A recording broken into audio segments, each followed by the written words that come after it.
बताएं कि मुल्क में 8 करोड़ पाकिस्तानी मुख्तलिफ नफसियाती और जहनी अमराज में मुब्तला हो गए। वजारत कौमी सेहत का पार्लियामेंट में जमा करवाई गई रिपोर्ट में होशरुबा इंकशाफ, मर्द और ख़वातीन दोनों ही जहनी बीमारियों का शिकार हैं। टेका खान सानी रिपोर्ट करेंगे।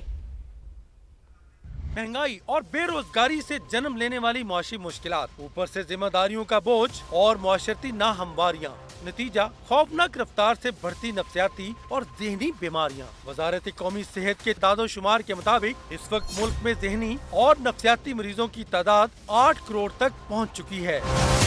पार्लियामेंट में जमा कराई गई रिपोर्ट के मुताबिक 2017 में मुल्क भर में 24 लाख लोग नफ्सियाती अमराज में मुब्तला थे। ये तादाद 2019 में कोरोना की वबा के दौरान 26 लाख हो गई थी। ताहम हालिया इजाफा इंतहाई खौफनाक है। एक अंदाजे के मुताबिक मर्द और खवातीन दोनों ही जहनी अमराज का शिकार हैं, ताहम मर्दों की तादाद ज्यादा है। आजकल हर कोई मुआशी मुश्किलात में का शिकार भी है और उस वजह से पूरा फैमिली का सिस्टम भी डिस्टर्ब होता है, तो वो भी एक बड़ी वजह है जिसकी वजह से ज़हनी दिमागी बीमारियां, ख़ास तौर पे डिप्रेशन, एंजाइटी जो है वो ज़्यादा होती है। माहिरीन सेहत के मुताबिक इसराइल की जानिब से फ़लस्तीनियों की नस्ल कुशी भी पाकिस्तान में ज़हनी अमराज में इजाफे की एक वजह है। वो जब देखते हैं कि बिल्डिंग्स गिर रही हैं, बच्चे मारे जा रहे हैं, छोटे छोटे बच्चे मारे जा रहे हैं, बूढ़े मारे जा रहे हैं, तो वो उस चीज़ का बहुत गहरा असर लेते हैं। माहिरीन के मुताबिक खवातीन को मुआशरती नाहमवारियों,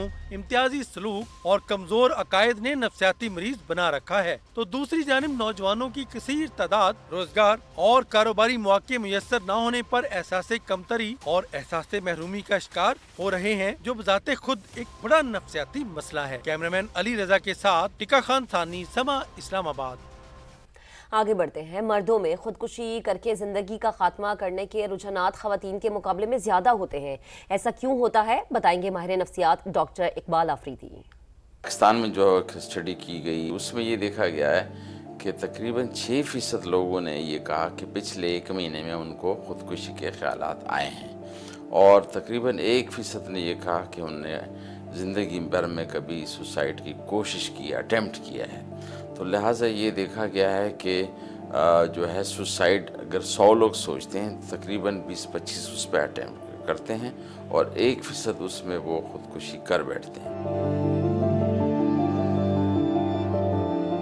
मर्दों में सुसाइड कमिटेड जिसमें ये है कि कंप्लीट करके ख़ुद को ख़त्म करना ज़्यादा है और औरतों में, ख़वातीन में अटेम्प्ट यानी सुसाइड करने की कोशिश ज़्यादा है।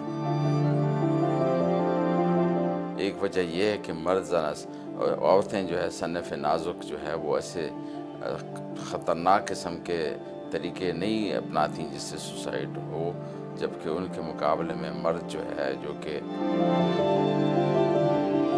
उससे शुरू से ही तरबियत दी जाती है कि मर्द का बच्चा बनो, रोना नहीं है और आपने ये करना है, तो उसको एग्रेसिवनेस जो सिखाई जाती है, तो लिहाजा उनकी सुसाइड के तरीक़ाकार भी एग्रेसिव होते हैं जिसकी वजह से वो सुसाइड कर बैठते हैं और वो उनका रेट ज़्यादा है उसके मुकाबले में।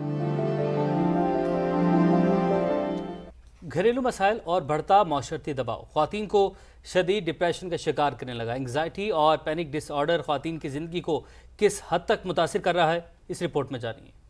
13 साल हो गए मेरी शादी को, मेरा कोई बेबी नहीं है, तो मुझे जो मुआशरे का प्रेशर है तकरीबन 10 साल से, तो मैं एक्सप्लेन नहीं कर सकती। बच्चों का पूछते हैं कि बच्चे क्यों नहीं हुए, वजह क्या है, आप लोग कैसे रहते हैं, तुम घर में अकेली पागल नहीं होती। इस तरह की बातें जो है वो उन बातों से तो हमारा जो वो मेरी शरियाने लगता है मुझे फट जाएंगी। और मैं आपको बता नहीं सकती, 8-10 साल पहले तो मैं बाकायदा कोई 1 साल ट्रीटमेंट करवाया। मैं खा पी नहीं सकती थी, मेरा स्टमक इशू था, मैं बेहोश हो जाती थी, अजीब सी कैफियत होती थी। दिल तो करता है कि सारे मामला छोड़ूं और कहीं साइड पे जाके कहीं अंधेरे में बैठ जाऊं। 2.5 साल हो गए इस बात को, हमारी फैमिली में इशू चल रहे थे जिसकी वजह से ना घर में 24 घंटे टेंशन वगैरह होती थी और स्टडी में भी दिल नहीं लगता था। तो देन मैंने एग्ज़ाम दिए फिर भी, लेकिन मेरा जो बाद में रिज़ल्ट आया एग्ज़ाम्स में वो बहुत ही बुरा था जिसकी वजह से मैं यूनी में एडमिशन नहीं ले सकी और मुझे चिढ़ होने लग गई है सबसे। पैनिक अटैक आने शुरू हो जाते थे मुझे और मैं बैठी बैठी बेहोश हो जाती थी। मेरा दिल करता था मैं रोऊं, चिल्लाऊं कि कोई मेरी सुनता क्यों नहीं है। कोई समझ नहीं सकता इस बात को, एक जो इंसान सर्वाइव कर रहा है उसको पता होता है बेहतर। एक ब्रेक के बाद हाजिर